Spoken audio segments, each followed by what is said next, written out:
And here at home, we were at the Basilica of St. Mary in Minneapolis this evening, where people gathered to pray and mourn Francis. The Basilica bells rang out 12 times for the number of years he served as Pope. I think it is really encapsulating how much the global outpouring has been, remembering him, all the stories, the good work that he has done. Francis was known for being progressive. He changed how the Catholic Church approaches social issues that impact people around the world. The LGBTQ community considered him an ally, but now there's worry that progress might be undone. Ben Henry is live in Minneapolis, where he spoke with a group that's watching closely. Ben? Kevin and Lindsay, not all churches are welcoming to this community, but those who are queer and Catholic say it's getting better.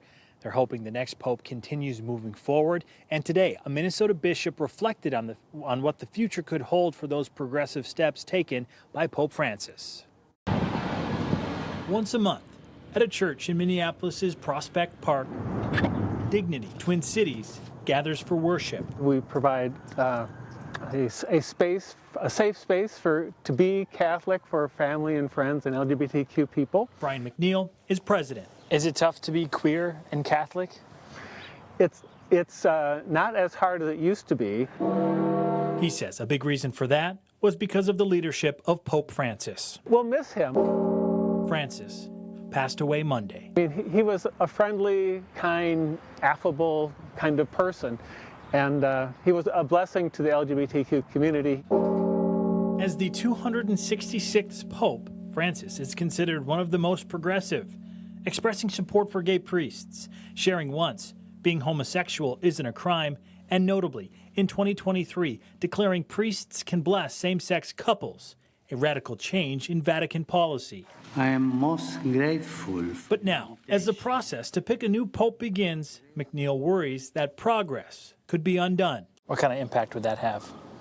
Well, that would be very hard for us. I mean, it could more marginalize us locally in our archdiocese and in the country in general. There's always differences in emphasis and style, to be sure. Speaking to CNN about the future of the Catholic Church, Bishop Robert Barron of the Diocese of Winona-Rochester says he does not expect a drastic change of course. But I would try to discourage the view that we're going to be lurching, from one political perspective to another. I would like to see greater acceptance around the world.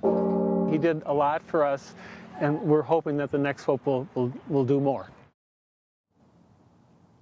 McNeil says that includes more official changes to Vatican policy. He adds while they're very appreciative of the support, there's still a long road ahead for the LGBTQ community in the Catholic Church. Live in Minneapolis, Ben Henry, 5 Eyewitness News. Thanks a lot, Ben. Of course, you can trust 5 Eyewitness News to track new development from the Vatican and here in Minnesota as the Catholic Church says goodbye to Francis and chooses a new leader. We'll have the latest here on air and on our free KSTP app.